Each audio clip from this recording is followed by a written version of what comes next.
When people think of Brazil, they imagine beaches, football, or maybe the Amazon rainforest. But today, let's talk about something even more fascinating: the people who make this country what it is. Brazil is home to over 220 million people, a mix so unique that even we Brazilians sometimes struggle to describe it.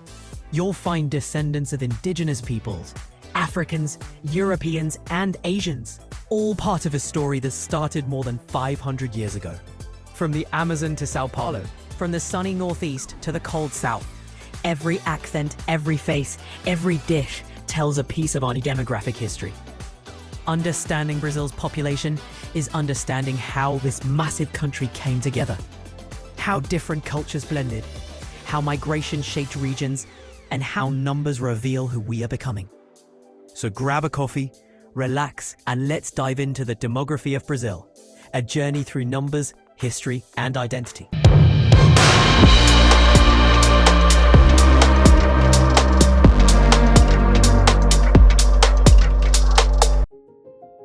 Long before the Portuguese arrived, this land was already full of people, millions of indigenous peoples belonging to hundreds of nations.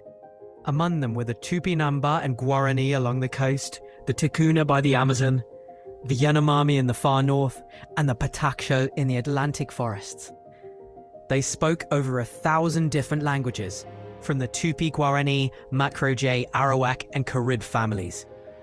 When the Portuguese arrived in 1500, communication gave birth to a new hybrid tongue, the Língua Geral, based on Tupi-Guarani and Portuguese.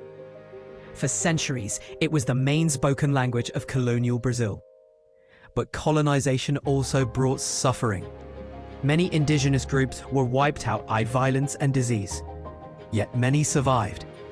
And they're still here today, speaking over 180 indigenous languages across modern Brazil. Then came the next great movement of people, this time across the ocean. Between the 16th and 19th centuries, over 4 million Africans were forcibly brought to Brazil through the Atlantic slave trade, the largest number in the Americas. Most came from West and Central Africa, from regions that today are Angola, Congo, Nigeria, Benin, Ghana, and Mozambique. They belong to powerful and diverse civilizations: Bantu-speaking peoples from Central Africa, Yoruba from the old Oyo Empire, Iwe and Fon from the Dahomey region, and Mandinga and Fula peoples from West Africa.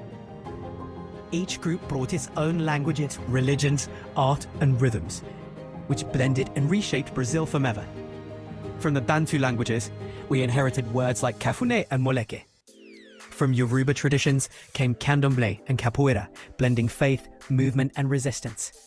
After the abolition of slavery in 1888, Brazil began the new demographic chapter. The country opened its doors to 3 major waves of immigration: Europeans, Arabs, and Asians, who came seeking opportunity and freedom. From Europe, millions of Italians, Germans, Portuguese, Poles, and Spaniards settled in Brazil, especially in the south and southeast. They brought new farming methods, architecture, and family traditions that reshaped entire regions. In the countryside of Rio Grande do Sul or Sao Paulo, you can still find small towns where people speak both Portuguese and German. Around the same time, Arab immigrants, mostly from Lebanon and Syria, began arriving too. They built small businesses, opened markets, and became part of Brazil's commercial heart. Today, Brazil has one of the largest Lebanese descendant communities in the world, and Kibe and Esfihàn are now as Brazilian as Pão de Queijo. Then came the Asians, most famously the Japanese, who started arriving in 1908. They brought discipline, a strong sense of community, and new crops, transforming agriculture in states like Sao Paulo and Paraná. Today, Sao Paulo has the largest Japanese community outside Japan. And immigration didn't stop there. In recent decades, Brazil has welcomed Syrian refugees escaping war, Venezuelans fleeing crisis, and new communities of Argentine and Haitian migrants, searching for better lives. Once again, Brazil is being reshaped, this time by 21st century migration. From ancient tribes to modern refugees, every wave added a new color, a new sound, a new story. They formed this living, breathing mosaic we call Brazil. For most of its history, Brazil was a land of vast space and few people. In the early 19th century, Brazil had around 4 million inhabitants, about the same as modern-day Ireland. By 1872, when the first national census was conducted, the population had reached just over 9 million. But then came the boom. Industrialization, immigration, and urban growth made the population explode, doubling every few decades. By the 1950s, Brazil had 50 million people. By the 1980s, it passed 120 million. Today, we're over 220 million Brazilians. That's an astonishing growth, but also a transformation. In the 1960s, Brazilian women had an average of 6 children.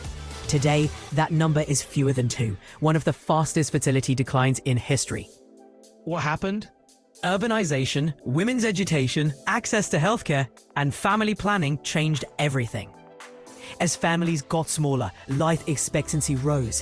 In 1940, Brazilians lived on average just 45 years. Now it's around 76 years and still rising. This shift from high birth rates to low is called the demographic transition. It's the same process most developed countries went through, but Brazil did it in half the time. And it comes with a new challenge. Brazil is getting older. For the first time in history, there will soon be more elderly Brazilians than children. That's great news in one way. It means progress, healthcare, and stability. But it also raises tough questions. Who will pay for pensions and social programs? How will we adapt cities, jobs, and housing to an older population? The story of Brazil's population is not just about numbers, it's about movement. For decades, people left the countryside for the cities, a massive rural exodus. In 1940, only 1/3 of Brazilians lived in cities. Today, almost 9 out of 10 do. São Paulo alone grew from 500,000 people in 1920 to over 20 million in its metropolitan area today. But now, the movement is shifting again. People are leaving big cities for medium-sized towns and interior regions. Places like Goiânia, Campinas, and Palmas. The population is spreading out. From indigenous villages to megacities, from massive growth to slow decline. Brazil's demography tells the story of a country that's still finding balance between its past and its future. Brazil isn't just big, it's uneven. Over 220 million people live here, but not in the same way or in the same places.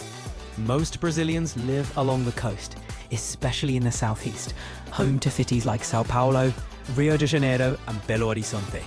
The southeast alone holds almost half of the entire population. That's why it feels like a country inside the country. Dense, urban, full of opportunity. Meanwhile, the North region, which covers nearly half of Brazil's land area, has only about 8% of its people.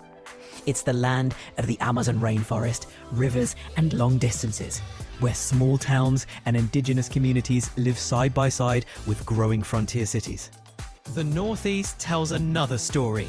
It's one of the oldest populated regions, with deep cultural roots, African heritage, music, and cuisine, but also a long history of inequality. For decades, millions left the Northeast in search of better lives in São Paulo and Rio. This internal migration shaped Brazil's modern face. Families left drought-prone lands and built entire neighborhoods on the outskirts of big cities. The story of Brazil's migration is the story of how the country urbanized, from farms to favelas, and then to suburbs and satellite towns. Today, the movement is changing again. Many Brazilians are leaving the big metropolises, tired of high costs and traffic, and moving toward medium-sized cities. Others go to the Centro-Oeste, where agriculture has turned empty plains into thriving cities. And the South, with its mix of European heritage and high quality of life, continues to attract people looking for safety and stability. When you look at a population map of Brazil, it almost tells a heartbeat, clustered around the coasts, pulsing along rivers, spreading through roads and highways into the interior. The geography of Brazil is, above all, the geography of its people. Brazil's demographic story isn't about crisis, it's about transformation. From the first indigenous nations to the waves of African, European, Arab, and Asian peoples, and now to new migrants from around the world, Brazil has never stopped changing. Every generation redefines what it means to be Brazilian. Maybe that's the secret. Our diversity isn't something we have, it's something we keep building. Hi, I'm Dan. I'm a Brazilian citizen. I love my country and I'd like to show it to the world here on YouTube. I currently live in Brazil, but I've had some international experience. So I've spent a lot of time trying to translate the culture I share with 220 million people to foreigners. And yes, I use AI as a tool to produce my videos. But make no mistake, this is a legit channel. There's a human being behind it. I'm working hard to perfect my writing, editing, and storytelling skills, so my videos can keep getting better. Share, like, and subscribe to see everything Brazil and beyond.